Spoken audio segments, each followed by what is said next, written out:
All I could see was the surgeon was just pushing, pushing.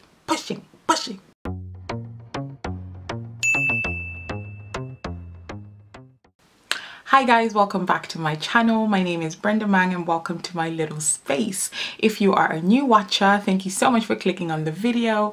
I hope you subscribe if you think we vibe, and if you are a new subscriber, and to my old veterans, what's up, what's good? Thank you so much for your constant support. I really do appreciate it. God, that was so cheesy. I do apologize.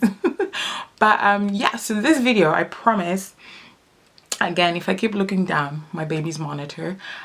So this video, I promise, is the last video in the installation of the birth videos. I just feel like there's just one more thing I wanted to share with you guys when it came to giving birth. Especially when it comes to a cesarean.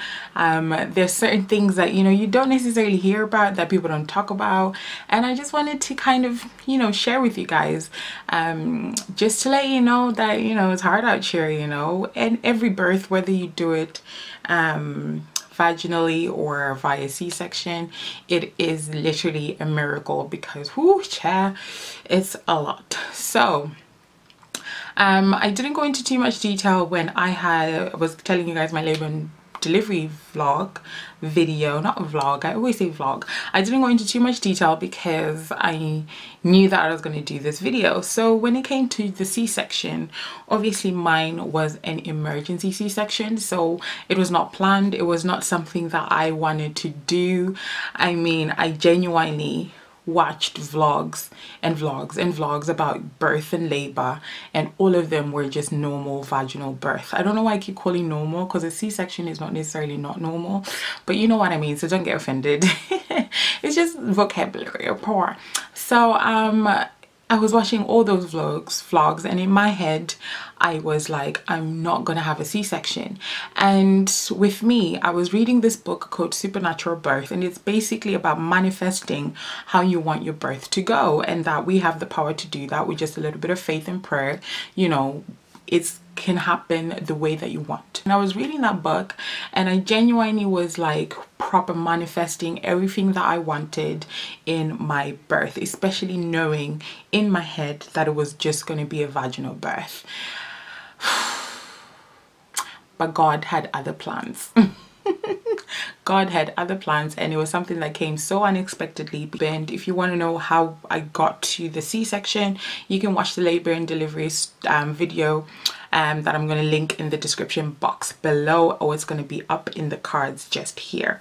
So with the C-section, so I was at the hospital by myself, and because I wasn't expecting to be giving birth, and I guess when they did the assessments and they saw that the baby was not moving as much as they wanted to, they thought it would be safer to take the baby out and have the monitoring done outside, rather than trying to do a super emergency situation where it's too late, and you might risk, there's higher risks of complications when it's a super emergency, rather than just like, okay, let's take the baby out now while everything is still calm and manageable. So the first thing about C-sections that they don't tell you, listen, I didn't give birth normally, so I don't know if they do this for vaginal birth either, but the amount of paperwork that you have to sign is ridiculous. So for me, I'm at the hospital by myself. I've just come from a party, and I'm being told that I'm gonna have a baby in the next couple of hours. I was like, whoa. And then they say you need to sign these forms. I was like, and it's like pages and pages of forms that basically summarize and say, like, if anything happens, you kind of saying that it's not your fault, it's not the hospital's fault, the hospital's not liable, unless obviously there's negligence, which is completely different to just mistakes that can happen that come with the job type of situation. And I remember just reading it, and I said to the surgeon, I was like, what happens if I don't sign it? He goes, then we can't do the C-section. And I'm like, ugh. And I was literally just like, you know what, at the end of the day, I can't take this to a lawyer and say, read over it and then contest back and forth and say this and this and this. If I don't sign it, the birth is not going to happen. And when it comes to the, giving birth, everything trumps the safety and health, the the safety and health of your baby trumps everything. So I'm a naturally anxious person and I have super major anxiety, but when it came to knowing that this is happening for the safety of my baby, I didn't have a chance to freak out. I had like a 10-second moment of anxiety and panic, and then I calmed down because I knew that if I panicked, I'm only making it worse for my baby. So I signed the thing on the dotted line. They make you keep a copy. I have no idea what that copy is, otherwise I would have shown you guys, but whew, the paperwork involved is extensive. And then when it comes to the C-section, you know, I got a spinal because I have a blood issue. That means that I cannot get an epidural because I can easily bleed out. Yay. But it's no big deal. It's something that's super manageable. But I couldn't get an epidural because the needles was like super huge and super thick. But with the spinal, I think it's smaller and it's I don't know if it's injected to a different place. I didn't do all of that research. Like I said, I wasn't planning on having a C-section. So with the spinal, it's a slightly different, it's different to an epidural. Basically my baby's waking up because I'm making too much noise. So with the spinal, so imagine you're sitting on this little hard bed. Now I'm now in the theater at this point and my husband's there with me. Those are the only two people that are allowed, and you're not allowed to film in there. That's why I didn't have any footage. But basically I'm sat on this little hard bed. It's literally this narrow. And I'm a big girl, like I was spilling over, I'm pretty sure. But I was sat on that bed and they make you sit on the bed and they put a little stool under you and then they make you hug a pillow. And when you hug the pillow, you try and stand as still as possible, and literally they're injecting a big old needle into your back and they tell you do not move, because if you move they're gonna hit a nerve and your ass gonna be paralyzed or whatever. And I was like and when I used to see it in movies I used to think it was an exaggeration, but it's really not. Genuinely, you have to keep still. Come through Zim accent always likes to jump in there and make you mispronounce words. See, I told you this, blame it on the Zim accent. So you have to keep as still as possible, and it's nearly impossible, but you just think that the little pain that you're feeling now is temporary, and if you move just so that you can alleviate that pain and you cause permanent damage to yourself, you know, that trumps everything. You're like, listen, I'm gonna just you can't even do that because that's moving. I literally had to stay as still as possible, and I kept looking at my husband like, I can't do this, I can't do this, I can't do this. And the whole process takes a couple of minutes. It does take a while. It's not an in and out injection. They go in so slow and they keep asking you if you feel any pain, because you're not supposed to feel any pinching pain. You're supposed to feel it, but you're not supposed to feel any pinching pain, because then that means they've hit a nerve, which is no good. So that was like the third thing that I was like, ooh, okay, C-sections are no joke. After that, they lie you flat on the bed. They put up the curtain so that you can't see what they're doing. And then the anesthetist, the anesthesian, the person who's responsible for keeping you numb and whatnot, they, you know, do the tests to make sure that you are now numb and you don't feel anything. So this test for me, they usually use a little pin. So they poke you with a pin, and if you can feel it, that means the spinal hasn't numbed you all the way yet. So they need to wait before they obviously cut into you, because if you can feel a little pin, you can obviously feel a big old scalpel knife slicing through your abdomen. So I was very adamant about letting them know. I felt that pin and I was like, I can feel it, y'all can do nothing, I can feel it, stop. And then for me, it was taking so long for the spinal to do what it's supposed to do. She started using a freeze spray. She started using a very cold spray, and they test all the way up into just under your boobs, to I think your feet. That's where you're numb. Up from my boobs going up, I wasn't numb. And they use the freeze spray all the way down, and then they'll be like, can you feel it? And then at some point, it took a lot of tries, and then I stopped feeling it. and they were good to go. Now they did tell me that when it comes to the cutting and everything, you can feel it. You can feel it, but oh, my baby's awake. You can feel it, but you can't it doesn't feel like pain. It feels more so like pressure.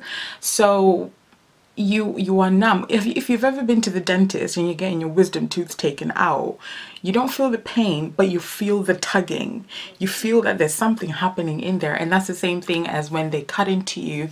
So for me, I guess that's like the fourth thing I found out about C-sections, that, you know, there is still some pushing involved. Not my pushing, but pushing done by the surgeons. There's two surgeons. So they cut open. Literally the cut is like this. That's literally all they cut, this much. And a baby's supposed to come out of that. So what they do is, the other surgeon is at the top of your boobs, like just under your boobs, between your rib cage, and they're just pushing. They're pushing the baby out. I used to think that they just cut I used to think they literally just cut everything open. That way they can just reach in and take the baby out. No, they literally cut a slice this big, they cut that big. And then all I could see was the surgeon was just pushing.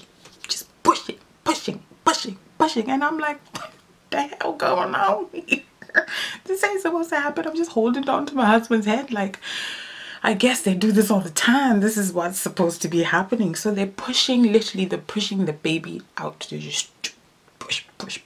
And then eventually the baby's head comes out, and then they can then just pull the baby up by the baby's shoulders, I guess. So that's how the baby came out. But Nevaeh, you know, she a little diva, whatever. So she was not turned the right way. So she was breached, which meant that it was legs coming out first. Which adds a few. So this surgery they had told me was going to take 35 minutes. At that point we had already been in there for an hour. And I was like, oh my God, I can't do this. And you feel everything. I didn't necessarily feel them cutting through, because cutting is easy. It was only when they were now finished, they now take the baby out, and then they show me the baby and everything else, and then they get back straight to stitching you up. And another thing that I found out was, you know, they make the incision, but they're not just stitching up that one incision. They've cut through your skin, they've cut through fat, they've cut through muscle, and then they cut the uterus. So now they gotta stitch the uterus back up, one layer. Then they gotta put all those muscles back together. And one thing that made my surgery take so long was the fact that they said that I had a lot of muscle. My abdomen has a lot of muscle, honey, of course. So I'm like super fit or whatever. Not really. I used to play a lot of sports when I was younger, so I think my muscle memory is just insane, and the muscle is just still in there, but there's also a lot of fat on top, of course. So if I ever lose weight, it's over for all you bitches, because this girl's gonna have abs for life, okay? Don't mind me. But yeah, this is why God gave me a little fupa, because otherwise I would have six-pack abs and it would be over for all y'all, okay? So, you know, God really done you a favor. Yep, he did. Yeah, can you tell that my confidence is A1? Anyway, so excuse me. So they sew the uterus, they stitch it together, and then they stitch the muscles together, back together, all the muscles, and then they stitch, I don't know if they stitch the fat. I wish they would have cut it out. I wish they would have just went and given me a sick flat stomach, but they don't do that. Not in the UK anyway. I know that in America they used to do like a tummy tuck within the C-section. I'm like, but anyway, that was a joke. And then they stitch your, obviously, skin back together. So once they finish, you know, stitching you up and everything else, they put in a catheter, which is, you know, because you can't pee, you can't move, they put in the catheter to basically help you go to the toilet, pee, not the other one. that's a whole different ball game altogether, and I'm getting to that. So they put in a catheter, literally. Look it up how they do that. It's I didn't like that. Literally, I didn't like having the catheter put in. It was a little pinch. It wasn't painful, but the fact that I knew that it had to come out, that was the part that was like, I'm not gonna, I wish I didn't have to have this.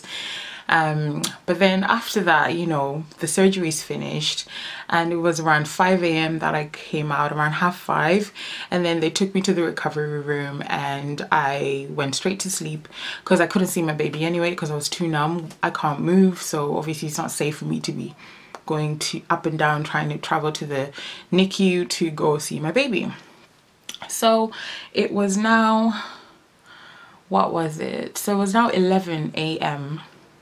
and they were now serving breakfast. So they woke me up, and I just got toast because after surgery you feel a bit funny. You know, they've been pushing and tugging and pulling on your abdomen. You know, you don't have an appetite, but I knew I had to eat because obviously I'm in the hospital, so I don't have the luxury of going down to the kitchen and getting what I want when I do get hungry. So I was like, let me just eat a bit of toast.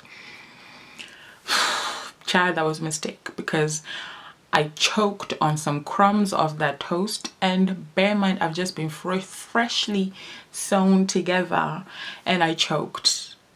So the muscles that they cut are the muscles that you use for everything. Those are what they refer to as your core muscles, and they've just cut through those. And when I was coughing, I felt like I was gonna burst, and it was so painful.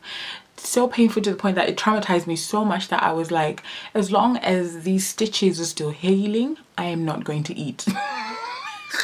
That's how traumatized I was by the coughing and the choking that I did. Because if you cough right now and go you can feel your insides. They're the ones that do the coughing for you.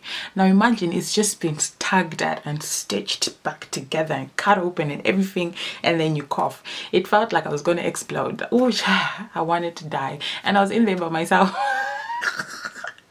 I wanted to call the nurse, but I was literally like, oh, this is it. This is how I'm going to die. I'm just going to burst I'm going to burst open, and all of my insides are just going to...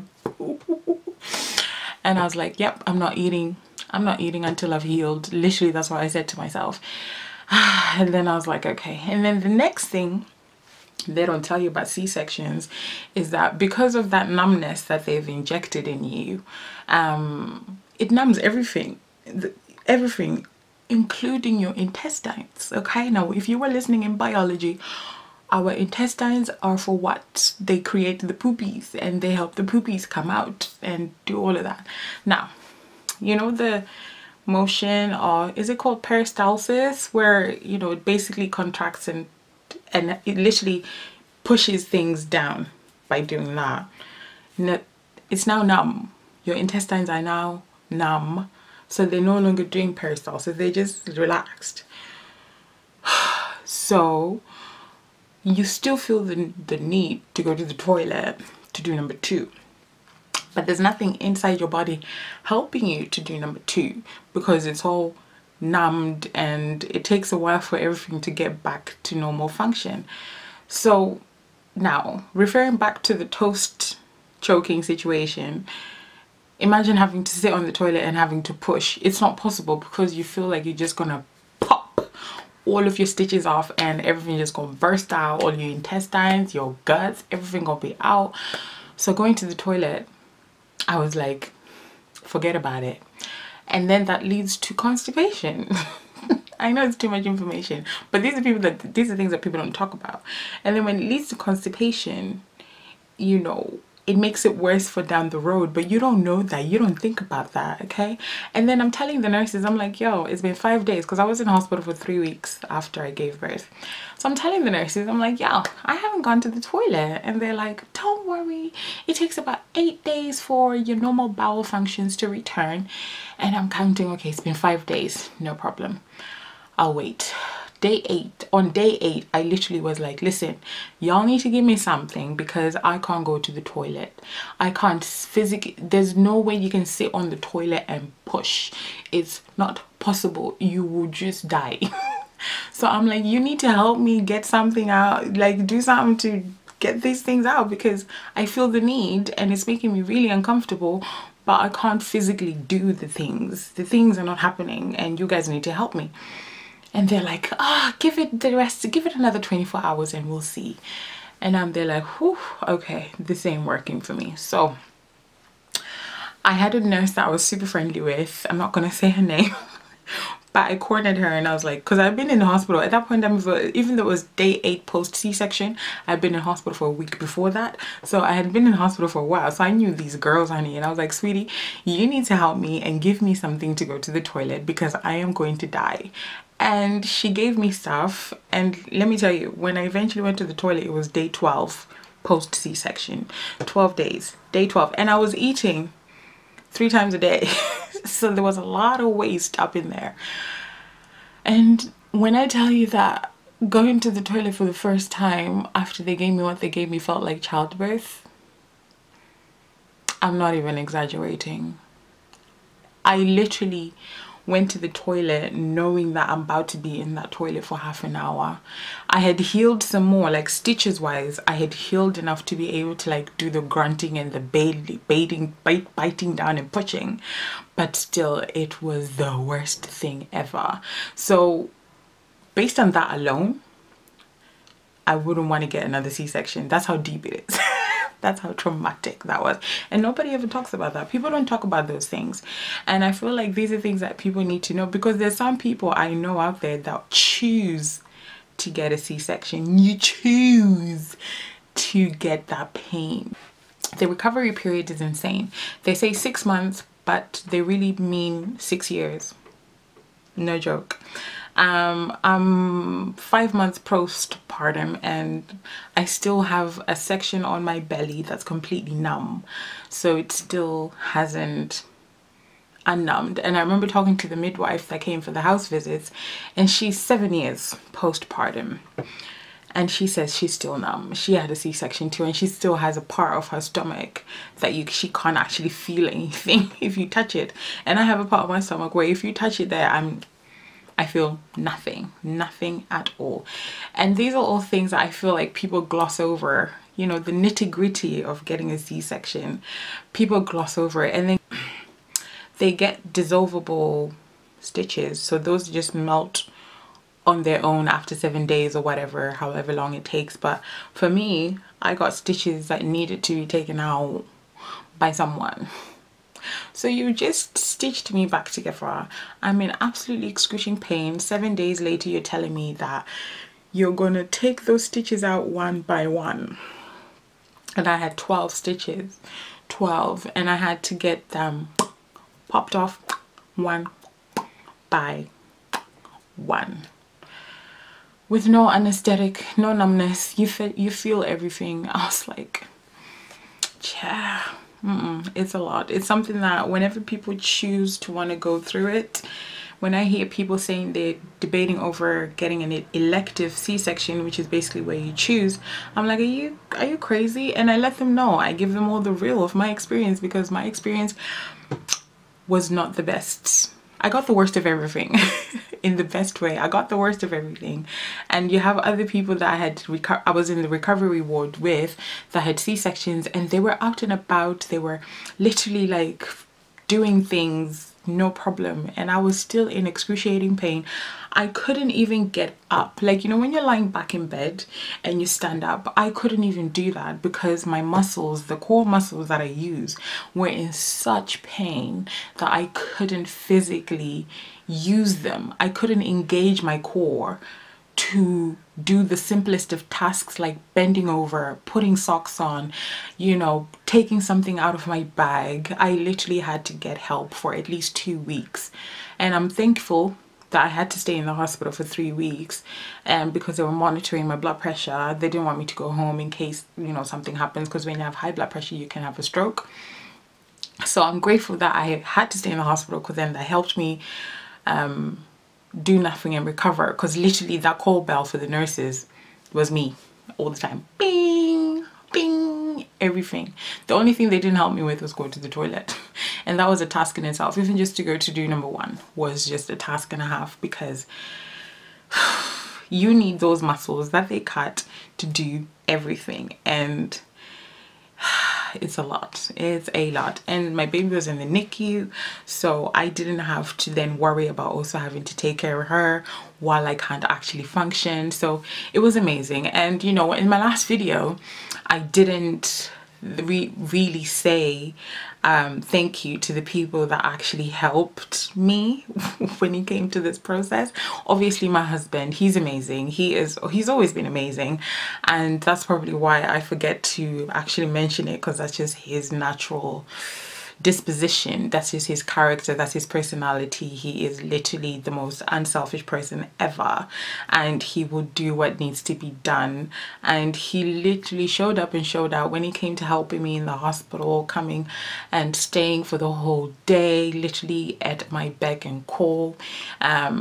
He was amazing, taking care of the baby in the NICU because I couldn't always go down, sending me little videos of the baby. It was amazing.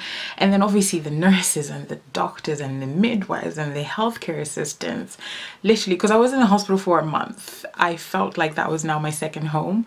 And I literally have a new appreciation for everyone that works in the healthcare industry, because y'all feet must be done. Like the walking that they do, the running around that they do, literally, like I said, I was abusing that call button for the nurses like no man's business, because, and they did everything with a smile. Not once did I ever felt an attitude or anything that was just kind of made me feel uncomfortable. Everyone was super amazing. And if you work at the New Cross Hospital in Wolverhampton, in the NICU for taking care of my baby, in the maternity ward for taking care of me, and then in the special ward for taking care of me and my baby, because all of those are all in different wards. I was in all of the wards, all of them, because I was moved. As I recovered, I was moved to different sections, and I just want to say a huge thank you. And if you're any of the mothers that I was in the ward with that time, during those 4 weeks, a lot of people came and went while I stayed in there. You know, I hope y'all and your little ones are good, and I think I might actually go get Nevaeh and see if, you know, if she want to meet you guys. So let's see, let's go see if she's awake. I think so. Here she is, you guys. Nevaeh, say hi. Hi, this is my little angel. Her name is Nevaeh. It is heaven spelled backwards because she's our little piece of heaven, aren't you, Baba? So she's 4 months old, so she's literally starting to sit up, and she's got really good head control and all of that good stuff. But I'm not trying to turn this into a baby 4-month update. You were worth all of the trouble, Baba. Literally, you forget about all of the wahalas and all the things that you went through when you're now holding her like this and she's yapping away and smiling at you. Literally, it's like God's gift. These little things are miracles, and they're absolute blessings, aren't you, Baba? So praise God for everything. Yeah, so that concludes my labor and delivery series. I promised you guys this was the last video that you were gonna get about the labor, and then we'll just go back into our normal standard content. We might sneak in, won't we, Baba? We might sneak in some mommy and me videos. We'll see how that goes. I won't make any promises, but yeah, here we go. Okay, someone's warming up to the camera. Someone's moving up to the camera. All right, guys, so from me and Nevaeh, thank you so much for watching all the way till the end. I hope you really enjoyed and took something from our labor and delivery little series. And don't forget to subscribe if you think we vibe. Yeah, I'll see you guys in my next one. Say bye. Bye.